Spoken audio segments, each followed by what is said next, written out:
Hello, wrestling fans, and welcome to Wrestling Disasters. I am Steve Fall, of course, with my co-host on this puke-tastic journey is Miss Gracie Love. How you doing today? I'm okay. Yourself? Do you have your barf bag? Do you have your barf bag ready? I have it. I'm ready. Oh, boy. Oh boy. We're going to need it. Because today we're traveling back to WrestleMania 20 to discuss Brock Lesnar versus Goldberg. And let me explain, because on this show, Wrestling Disasters, we talk about the topic, which is Brock and Goldberg. At the end of the show, we hand out the prestigious Disaster Award. What's that, are you asking? Well, at the end of the show, we hand out maybe possibly 5 disasters, which means it's the worst possible thing you've ever seen with your eyes, or half a disaster, which is saying, it's really not that bad. It's kind of like a reverse Meltzer. So let's jump into this one, because we have seen Goldberg and Brock put on decent quality matches over the years. Survivor Series 2016, when Goldberg returned to the WWE, that to me wasn't that bad. But today we're talking about WrestleMania 20. And I haven't watched this match in a long time. And when you watch it, you're like, you know what? If I watched it with no sound on, probably wouldn't be that bad, right? I don't know. Oh, okay. I like it already. Coming for it. But yet, in this encounter with the sound on, in the fact that the internet seemed to all be bundled up inside Madison Square Garden for WrestleMania 20, knew that Brock and Goldberg were leaving. So before we get to the match, do you think that the reactions from the fans would have been at least a little different or completely different if they didn't know that Brock and Goldberg were leaving the WWE after that night? I think so. I really think so. But you can tell off the bat from once they got in the ring, no one was really interested in the match. Even the commentators were talking about certain things. Well, this one's supposed to leave and that one's supposed to leave. So yeah, I think from start to finish, no one was really interested in this whole thing. No. And again, I think if this was at a arena with like 100,000 people, I think the reaction would have been different, because half the people, because you bring your family, because like right now WrestleMania is offering like a 2-for-1 deal. So you're obviously bringing your family with you and you're getting cheap seats. But Madison Square Garden, it's not that big.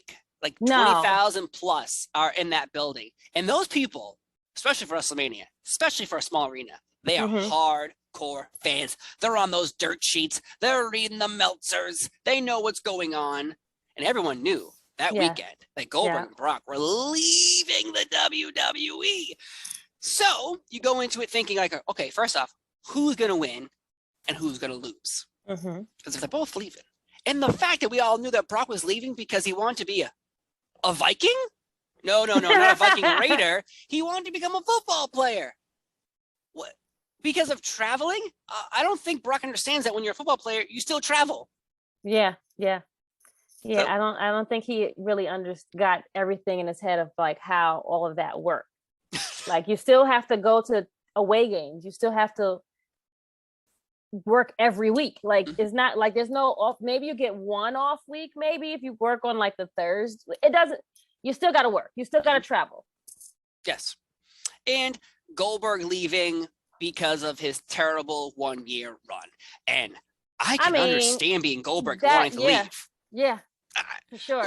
If I came to a company that was like, we're gonna give you everything, you're gonna get to defeat Hollywood Rock on your first pay-per-view match. And I was actually there live for that event in Rhode Island, seeing, actually it was Rhode Island? Doesn't matter. Goldberg versus Rock, I was there live, and Goldberg beat The Rock. But guess what? It wasn't a Goldberg 3-minute match. Okay. It was actually like a 16-minute match. Which Goldberg really can't, like, Goldberg is not that type of performer. He can't do long matches. He's never done long matches. So for them to make him do that, it just didn't make any sense. Yes. Guys. They changed his music. They changed his trunks. They changed the length of his matches. That's like me. I love pizza. But you know what happens to pizza if suddenly you get rid of the sauce and you put a bunch of turds, smush it up in there, and then you pop on a set of pepperonis. No, you know what? Toenail clippings. And then you know what? Instead of cheese, more crap. Ugh. So now what you called a pizza is no longer a pizza. Hold on while I barf. Hey, it's a putastic show.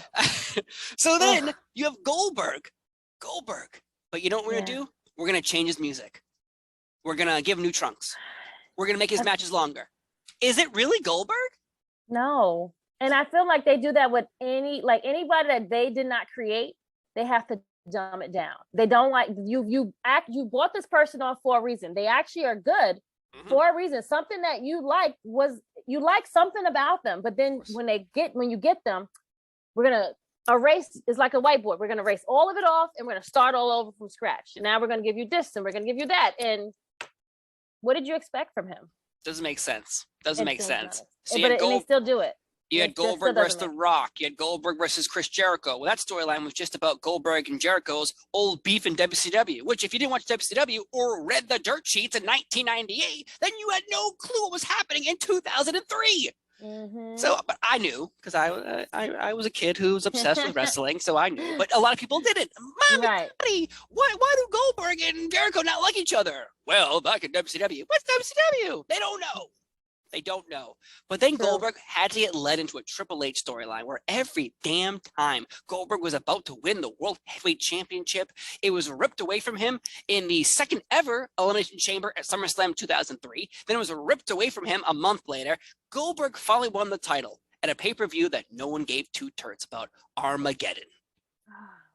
Christmas time in the city. No one's going like, hey, you know what my favorite Armageddon match is?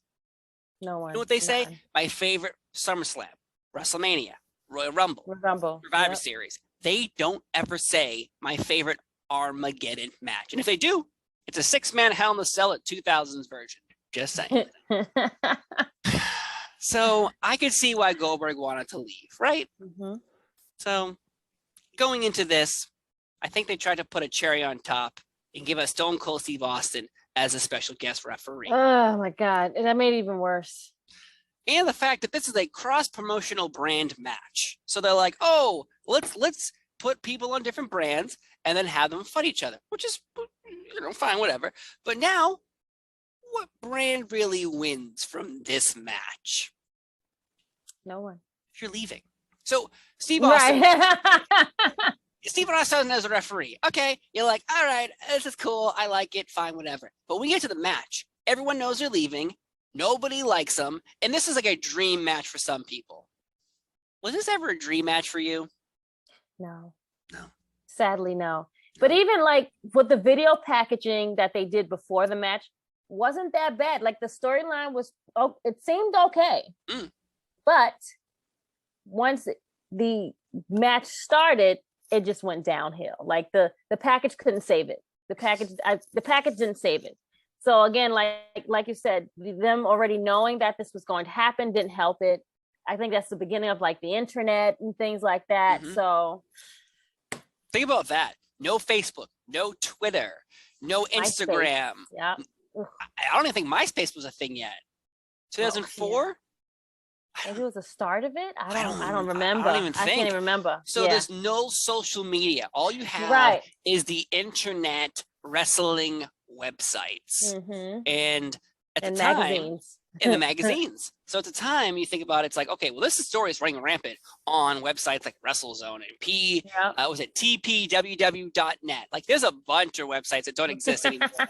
But boy, that I read the ones that I used to love. And yet we still get here. We still get this match. So no matter what they do, we lock up. Boom. We're gonna.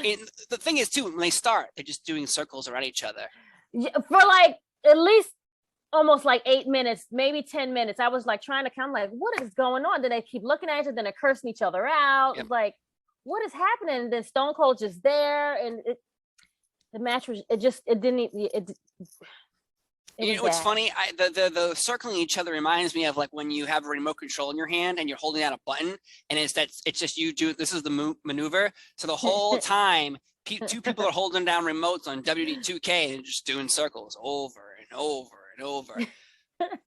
What was that gonna do? Make the crowd calm down?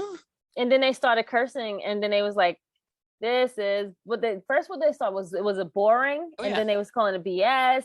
It just didn't. It just went downhill. They didn't. Them circling each other and cursing at each other didn't help it at all. Like they didn't. It's like I feel like they didn't even like coordinate or like you know how they say we're gonna go over the match. I don't even think they did that. No. I think they just winged it. Like we're gonna just wing it. It didn't work. It did not work. It did not work. Some people probably can wing it.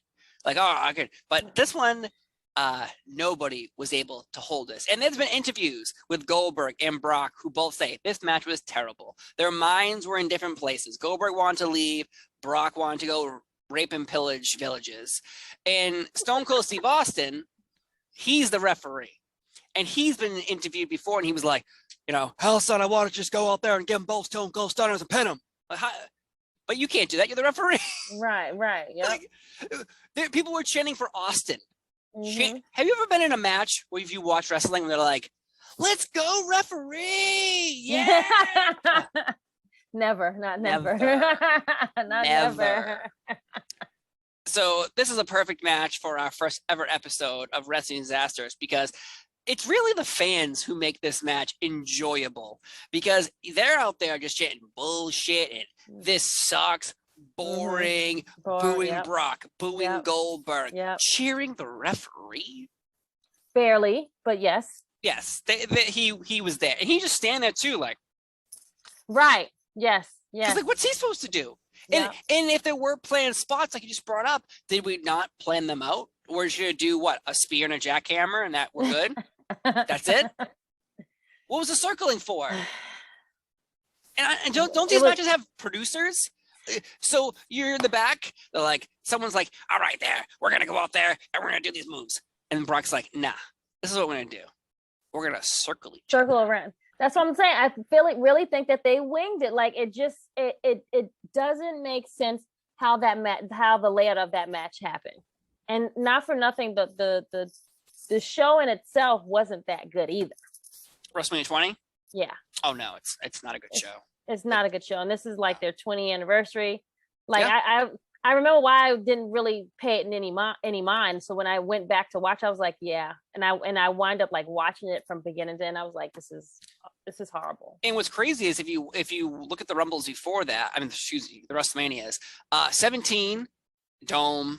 18 dome, 19 dome. So you're selling like 80,000, 90,000 seats. Then you go back to Madison Square Garden because you wanted to do like where it all began again. Right. And only 20,000 people can come in there. Only 20,000 people. And in the beginning of it shows Shane McMahon holding his baby, which are now like grown kids. So I just aged myself. I just hurt myself a little bit. I think more hair just fell out and it turned gray. Oh no! But I had to go back and I was like, wait, this was 2004. 2004. This is John Cena's first WrestleMania match against Big Show. That's the first match. That's how old this is. Yeah.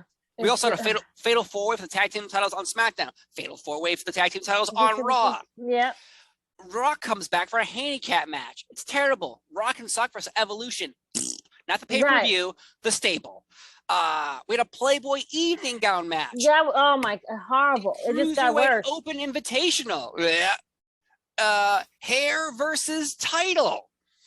The only match that really saved this was Eddie and Kurt and the guy we can't mention his name versus Shawn Michaels and Triple H. Yeah. That was the only thing that was good on this card. Everything else was really, really, really, really bad. It's a disaster as well.